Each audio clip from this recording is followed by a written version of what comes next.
Good morning students. Last લેક્ચરમાં આપણે F T is equal to H F E into F beta આપણે derive કર્યું હતું. આ ઇક્વેશન આપણે ડિરાઈવ કર્યું હતું. F T is equal to H F E into F beta for CE connection, આટલું આપણે લાસ્ટ લેક્ચરમાં ડિરાઈવ કર્યું હતું. હવે આ પોઈન્ટથી આપણે આગળ વધશું. F T is equal to H F E into F beta. હવે એફ બીટાની વેલ્યુ કેટલી છે? એફ બીટાની વેલ્યુ પણ આપણે ઉપર ડિરાઈવ કરી છે. એફ બીટાની વેલ્યુ કેટલી છે તમારી? I 1/2 pi r b dash e into c b dash e plus c b dash c. આ તમારી એફ બીટા છે કે હાયર કટ ઓફ ફ્રીક્વન્સી છે ને. આ કેવી રીતે આવી એ પણ મેં તમને લાસ્ટ લેક્ચરમાં કીધું હતું. હવે એફ બીટાની વેલ્યુને તમે આ ઇક્વેશનમાં સબસ્ટિટ્યૂટ કરી દો. આ ઇક્વેશનમાં તો તમારું કેવું આવી જશે? F T is equal to H F E into 1/2 pi R B dash E into C B dash E plus C B dash C. બરાબર. હવે આમાં જે છે તમે છે ને આર બી ડેશ ઈને ડાયરેક્ટ એચ એફ ઈના નીચે લઈ આવો તો તમારું કંઈક આવું ઇક્વેશન બની જશે. હવે એચ એફ ઈ શું છે? તમારું ફોરવર્ડ કરંટ ટ્રાન્સફર રેશિયો. આપણે થર્ડ સેમિસ્ટરમાં ફોરવર્ડ કરંટ ટ્રાન્સફર રેશિયોને એવી રીતે ડિફાઇન કરતા હતા. કોમન એમિટરના કેસમાં forward current transfer ratio was nothing but IC by IB. બરાબર. અને આરબી ડેશ ઈ શું છે? આરબી ડેશ ઈ મારું બેઝ અને એમિટરના વચ્ચેનું રેઝિસ્ટન્સ છે. બેઝ અને એમિટરના વચ્ચેનું રેઝિસ્ટન્સ છે. આ રીતે આરબીબી ડેશ છે, પછી આ રીતે કંઈક રેઝિસ્ટન્સ છે. તો આ તમારું આરબી ડેશ ઈ છે. આ વાળું તમારું આરબી ડેશ ઈ છે. બરાબર. બેઝ અને એમિટરના વચ્ચે. તો બેઝ અને એમિટરના વચ્ચે જે છે એ આરબી ડેશ ઈ. તો હવે R is equal to V by I હોય. R is equal to V by I. બરાબર. તો તમારું આરબી ડેશ ઈ છે એ શું છે? તો ઇનપુટ સાઈડમાં તમારું જે બેઝ ને એમિટર વચ્ચેનું રેઝિસ્ટન્સ છે તો એ તમારું વી બાય આઈ થશે. તો વી એટલે કયો વી? તો બેઝ ને એમિટરના વચ્ચેનો વોલ્ટેજ. આ બેઝ જે છે અને એમિટર જે છે એના વચ્ચેનો વોલ્ટેજ કેટલો હશે? વી ડેશ ઈ. બરાબર.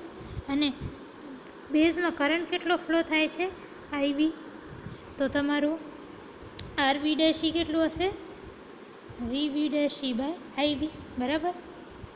અમે લખ્યું છે વી ડેશ ઈ બાય આઈવી. હવે એચએફઈ અને આરબી ડેશ ઈને તમે એચએફઈ અને આરબી ડેશ ઈને તમે ડિવાઈડ કરી દો તો તમારી વેલ્યુ કેવી આવશે? IC by IB into RB dash E divide કરો તો VB dash E into IB. તો તમારું બચશે શું? આઈબી કટ થશે તો બચશે IC by VB dash E. હવે IC by VB dash E આપણે બે લેક્ચર પહેલાં ડિફાઇન કર્યું હતું કે ટ્રાન્ઝિસ્ટરનો transconductance GM is equal to IC by VB dash E. બરાબર. તો આઈસી બાય વીબી ડેશ ઈની જગ્યાએ મેં જીએમ લખ્યું, ટ્રાન્સકન્ડક્ટન્સ જીએમ. તો HFE by RB dash E is equal to GM. બરાબર. તો આ ઇક્વેશનમાં જે મારો HFE by RB dash E છે એની જગ્યાએ જીએમ સબસ્ટિટ્યૂટ કરો તો તમારી એફટી કેવું થઈ જશે? તમારું FT is equal to GM by 2 pi CB dash E into CB dash C. હવે આપણે લાસ્ટ લેક્ચરમાં કરંટ ગેઇનની ડેફિનેશન પણ જોઈ છે. કરંટ ગેઇનની ડેફિનેશન શું છે? માઇનસ એચએફઈ બાય 1 પ્લસ જે એફ બાય એફ બીટા. હવે તમને ખબર છે કે FT is equal to HFE into F beta. HFE into F beta. તો હવે તમે એફ બીટાને સબ્જેક્ટ ઓફ ઇક્વેશન બનાવો તો F beta is equal to FT by HFE. બરાબર. તો આ ઇક્વેશન છે F beta is equal to FT by HFE. તો અહીંયા જે એફ બીટા છે એની જગ્યાએ એફટી બાય એચએફઈ સબસ્ટિટ્યૂટ કરવા. એફ બીટા છે ને એની જગ્યાએ એફટી બાય એચએફઈ સબસ્ટિટ્યૂટ કરો તો તમારી આવી કંઈક ઇક્વેશન આવશે. બરાબર. This shows that how a transistor short circuit current gain depends on transistor's gain at low frequency HFE and high frequency characteristic HFT. તો આ ઇક્વેશન શું દર્શાવે છે? આ ઇક્વેશન દર્શાવે છે કે એઆઈ જે છે એ HFE અને FT ઉપર ડિપેન્ડ કરે છે. હવે એઆઈ શું છે મારું? ટ્રાન્ઝિસ્ટરનું શોર્ટ સર્કિટ કરંટ ગેઇન છે, પણ કયો current gain? Short circuit current gain. બરાબર. તો હવે જો આપણે આ જે થિયરી સ્ટડી કરીએ છીએ ને, થિયરી સ્ટડી કરીએ છીએ એ છે CE short circuit current gain, which means આપણે સૌથી પહેલાં જ RLને શોર્ટ કરીએ છીએ. તો જે કરંટ ગેઇનની આપણે વાત કરીએ છીએ ને, એ કરંટ ગેઇનને આપણે નોર્મલ કરંટ ગેઇન નહીં કહીએ. કયો કરંટ ગેઇન કહેશો? CE short circuit current gain. Short સર્કિટમાં કરંટ ગેઇન કેટલો છે એ. તો આ ઇક્વેશન આપણે બતાવે છે કે જે એઆઈ છે, એઆઈ મારો જે છે ટ્રાન્ઝિસ્ટરનો શોર્ટ સર્કિટ કરંટ ગેઇન એ કોના ઉપર ડિપેન્ડ કરે છે? એ તમારો HFEના ઉપર ડિપેન્ડ કરે છે. HFE શું હતું? HFE તમારું લો ફ્રીક્વન્સીમાં કરંટ ગેઇન હતું, યાદ કરો. તો તમારો HFE જે છે એ લો ફ્રીક્વન્સીનું એક પેરામીટર હતું ને FT શું છે? તમારી હાઈ ફ્રીક્વન્સી કેરેક્ટરિસ્ટિક. જો FT તમે આ ગ્રાફમાં ડિફાઇન કર્યું છે, ત્યારે તમે કઈ સાઈડ ડિફાઇન કર્યું છે? હાઈ ફ્રીક્વન્સી સાઈડ ડિફાઇન કર્યું છે. તો FT તમારો શું છે? FT તમારો હાઈ ફ્રીક્વન્સીનો પેરામીટર છે. અને HFE મેં તમને જ્યારે લો ફ્રીક્વન્સી રિસ્પોન્સ સ્ટડી કરાવતી હતી ને, ત્યારે તમારે આ વસ્તુ મેં બતાવી હતી.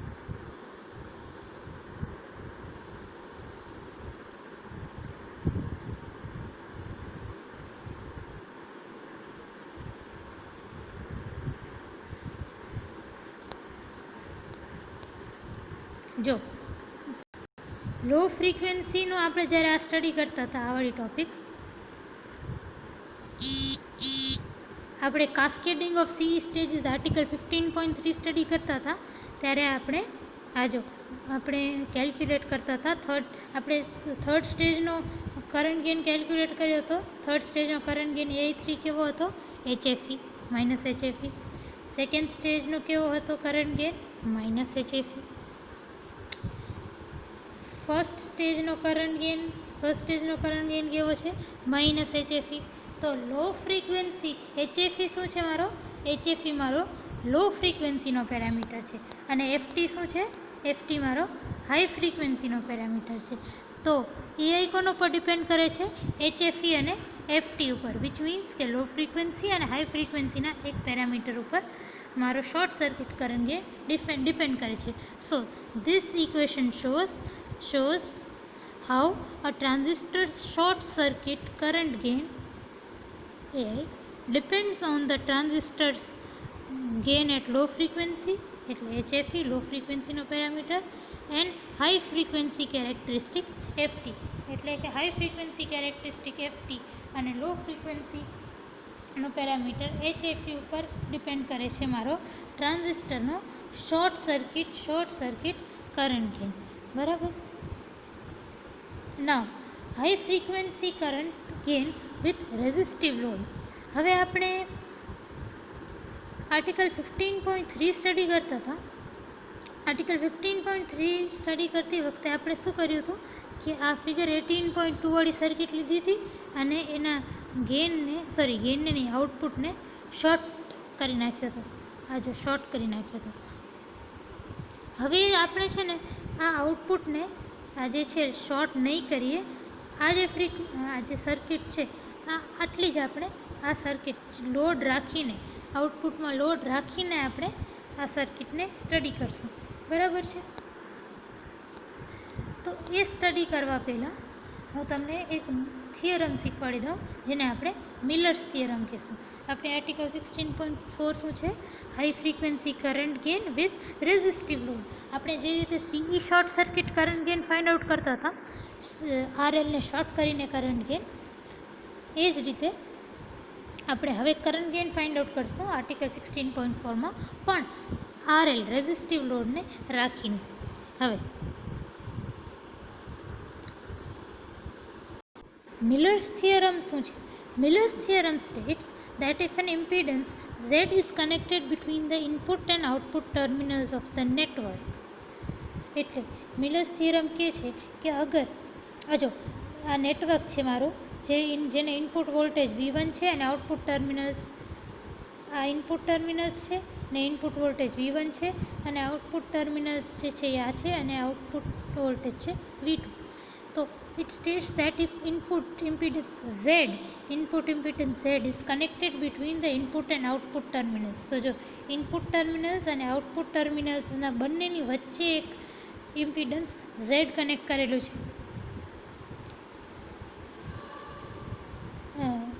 between that if impedance Z is connected between the input and output terminals of a network between which there is a voltage gain K, એટલે તમારા આ સર્કિટમાં કંઈક વોલ્ટેજ ગેઇન મળશે.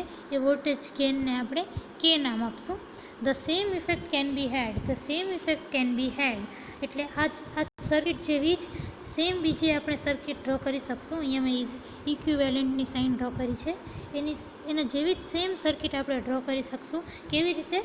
તો it can be had by removing Z, એટલે ઝેડને remove કરી દેવાનું અને બાય રિમૂવિંગ ઝેડને રિમૂવ કરી અને એની જગ્યાએ and connecting impedance Zi is equal to Z by 1 minus K at input and Zo is equal to Zk by 1 minus K at the output. એટલે તમે જે Z જે છે એને અહીંયાથી રિમૂવ કરી નાખ્યું અને શું કર્યું કે ઇનપુટની સાઈડ જે છે ઇનપુટની સાઈડ એક ઇમ્પિડન્સ કનેક્ટ કર્યું Zi is equal to Z1 minus K Z by 1 minus K અને આઉટપુટના અક્રોસ એક ઇમ્પિડન્સ કનેક્ટ કર્યું આઉટપુટ ટર્મિનલ્સના અક્રોસ એક ઇમ્પિડન્સ કનેક્ટ કર્યું ઝેડનો is equal to Zk by K minus 1. બરાબર. તો આ રીતે આ તમારી મિલર્સ થિયરમ છે. બરાબર. તો મિલર્સ થિયરમને આપણે વાપરશું હવે. તો જો ઉપર મેં ફિગર 16.3 વાળી જે સર્કિટ છે એ સેમ સર્કિટ મેં અહીંયા ડ્રો કરી છે. બરાબર. હવે મારા આઉટપુટ કોમન એમિટરના કેસમાં મને આઉટપુટ ક્યાં મળે છે? આઉટપુટ મને મળે છે કલેક્ટરના એમિટરના અક્રોસના વોલ્ટેજને આઉટપુટ વોલ્ટેજને હું કઈ રીતે બતાવું છું? VCE આ રીતે બતાવું છું. તો આઉટપુટ વોલ્ટેજ ઇઝ VCE અને મારો હું ઇનપુટ સિગ્નલ ક્યાં નાખું છું? બેઝ ટુ એમિટરના વચ્ચે. તો જે મારી ઇનપુટ સિગ્નલ છે એ કઈ છે? VV'. તો વોલ્ટેજ ગેઇન કેવો હોય? વોલ્ટેજ ગેઇન હોય output voltage by input voltage. So output voltage is VCE and input voltage is VV'. તો voltage gain is equal to VCE by VV'. હવે VCE શું છે? VCE જે છે એ આઉટપુટના અક્રોસ વોલ્ટેજ છે. હવે VCE કોના અક્રોસ મળે છે? મને RLના અક્રોસ મળે છે. બરાબર. તો V શું હોય? V is equal two I into R. બરાબર. હવે અહીંયાથી કલેક્ટરમાંથી કરંટ કેટલો ફ્લો થાય છે? IC અને રેઝિસ્ટન્સ કેટલો છે? RL. તો આ તમારો VCE કેટલો થઈ જશે? VCE તમારો થઈ જશે IC ઇન્ટુ RL. બરાબર. અને આ જે આગળ મેં માઇનસ સાઇન જે બતાવી છે ને એ માઇનસ સાઇન એ દર્શાવવા બતાવી છે કે કોમન એમિટરના કેસમાં તમને યાદ હોય થર્ડ સેમિસ્ટરમાં આપણે જોયું હતું કે આઉટપુટ જે છે એ ઇનપુટ સાથે 180 ડિગ્રી ફેઝ શિફ્ટમાં હોય. એટલે કે V' અગર આવું કંઈક હશે ને VB' એવું હશે ને તો તમારો VCE કેવો હશે ખબર છે? એનાથી 180 ડિગ્રી ફેઝ શિફ્ટેડ, એનાથી એકદમ ઊંધું. તો એ બતાવવા માટે મેં આગળ માઇનસ સાઇન લગાવી છે અને નીચેનો VB' ને એમને રાખો. હવે IC બાય VB' કેટલું થાય? IC બાય VB' તમારું GM થશે. તો તમારો વોલ્ટેજ ગેઇન કેવો થશે? Minus GMRL. તો તમારો કે જે છે એ માઇનસ GMRL છે. તો 1/K કેવો થશે? 1 માઇનસ K કેવો થશે? 1 પ્લસ GMRL. બરાબર. Here CV' is common between input and output. હવે આ બંને ઇક્વેશનને જુઓ તો આ ઇક્વેશનમાં જો આ બંને ઇક્વેશનમાં આ બંને સર્કિટ ઉપર ધ્યાન આપો, આ બંને સર્કિટ ઉપર ધ્યાન આપો. તો તમારો જે છે આ કેસમાં કોમન કોણ છે? તમારો કોમન ઝેડ છે. આ કેસમાં જો ઇનપુટ અને આઉટપુટના વચ્ચે કોમન શું છે? તમારું સી બી ડેશ સી. તો આમાં ઝેડની જગ્યા કોણ લઈ લેશે?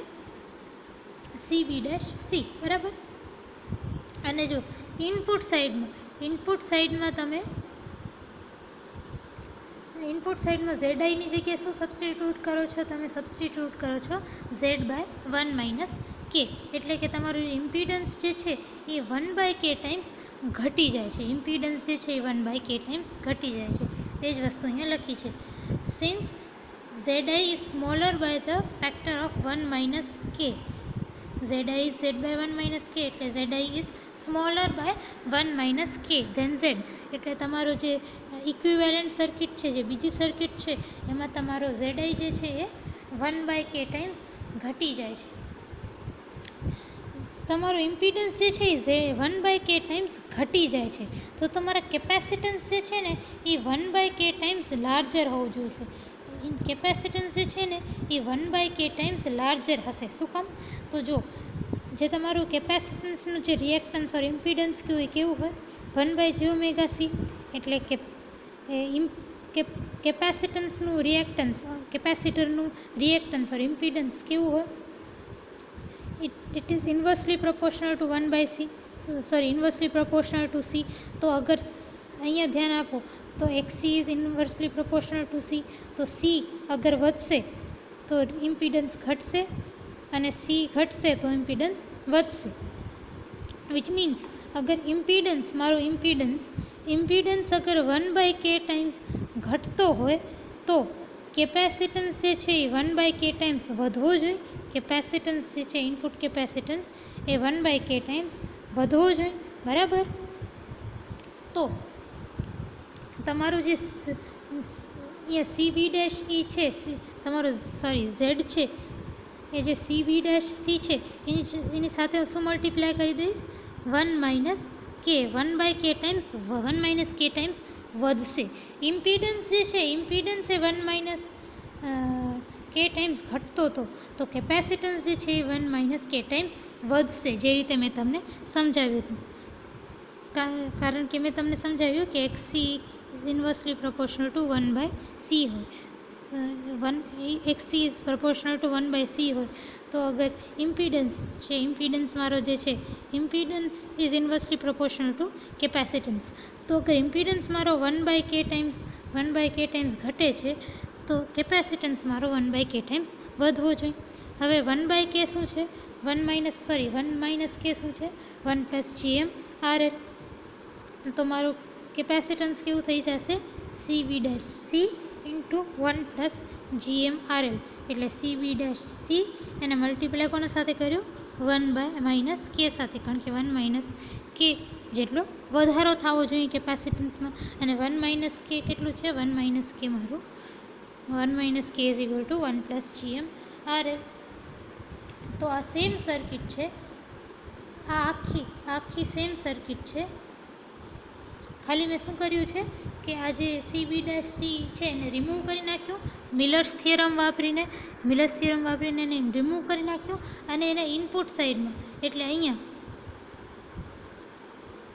એટલે આ ભાગમાં છે મેં શું કનેક્ટ કર્યું? ઝેડ ઇન્ટુ 1 માઇનસ કે, ઝેડ બાય 1 માઇનસ કે.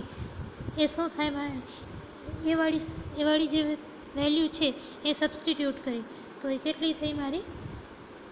ઇનપુટ સાઈડમાં C B dash C into 1 plus GM RL. તો હવે તમે ટોટલ ઇનપુટ કેપેસિટન્સ જોજો. ટોટલ ઇનપુટ કેપેસિટન્સ કેવું હશે?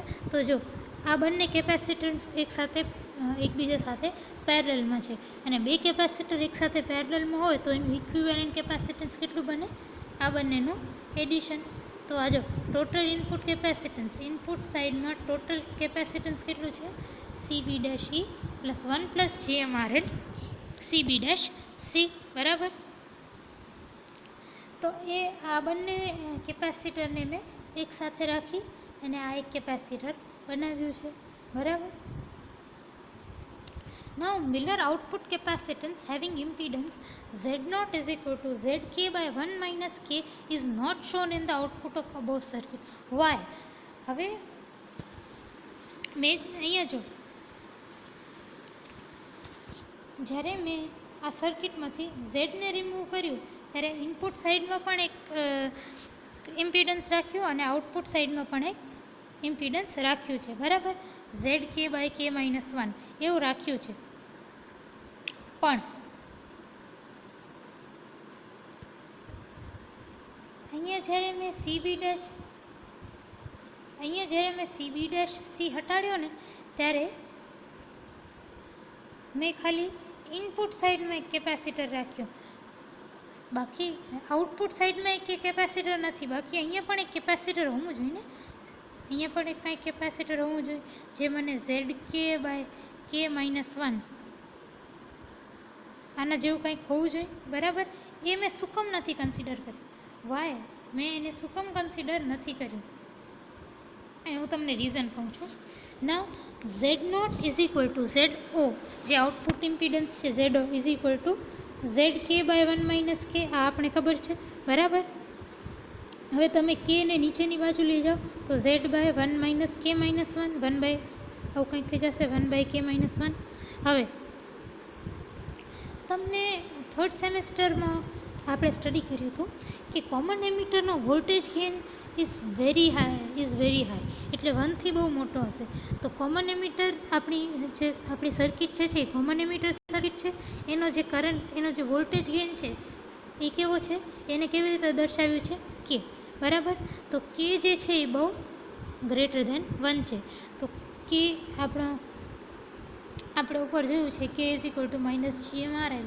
તો જે કે જે છે કે મારો વેરી ગ્રેટર ધેન 1, કારણ કે કોમન એમિટર એમ્પ્લીફાયરના કેસમાં વોલ્ટેજ ગેઇન બહુ મોટો હોય, અને આપણે આ કેસમાં વોલ્ટેજ ગેઇનને કઈ રીતે દર્શાવ્યું છે? કે. તો કે પણ 1 થી બહુ મોટો હશે. તો આ વેલ્યુમાં કે અગર 1 થી બહુ મોટો હોય તો આ ફોર્મ્યુલામાં તમે વિચારો તો 1 બાય કે બહુ નાનો થઈ જશે. તો તમારો Z0 જે છે એ નિયરલી ઇક્વલ ટુ ઝેડ આવું કંઈક થઈ જશે. જે Z0 છે એ નિયરલી ઇક્વલ ટુ ઝેડ આવું કંઈક થઈ જશે. તો તમારો Z0 is approximately equal to Z, બરાબર. તો તમે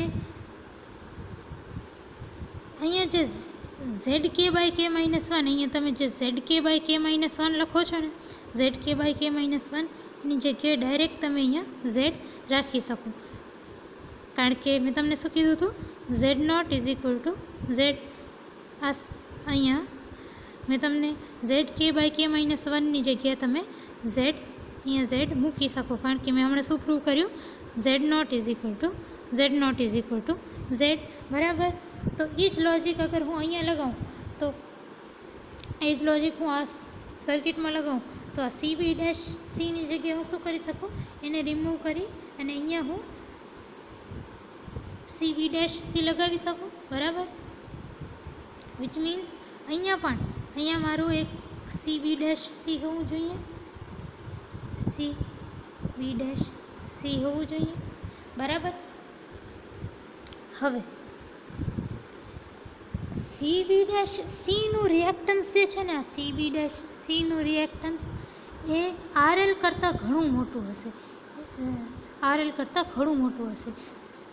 તો મેં તમને હમણાં બતાવ્યું. અને જો CB ડેશ સી અને RL બે એકબીજા સાથે પેરેલલમાં છે, અને બે રેઝિસ્ટન્સ બે ઇમ્પિડન્સ જ્યારે પેરેલલમાં હોય ત્યારે આપણે શું કરીએ છીએ?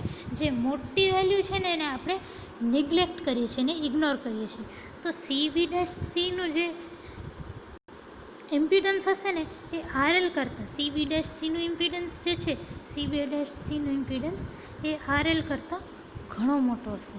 તો આપણે આ CB ડેશ સી અને RL જે પેરેલલમાં છે ને એનામાંથી આપણે CB ડેશ સીને નિગ્લેક્ટ કરી શકશું, વિચ મીન્સ કે તમારું ખાલી RL બચશે. એટલે આપણે જે અહીંયા CB ડેશ સી હતું એને રિમૂવ કરી એને રિમૂવ કરીને આપણે ઇક્વિવેલન્ટ સર્કિટમાં આપણે અહીંયા જે ઝેડ કે બાય કે -1 એ આપણે જે અહીંયા આઉટપુટની સાઈડમાં આપણે જે લગાવતા હતા એ વસ્તુ મેં નથી લગાવી. આ વસ્તુ બરાબર ધ્યાનથી સમજજો ફરીથી.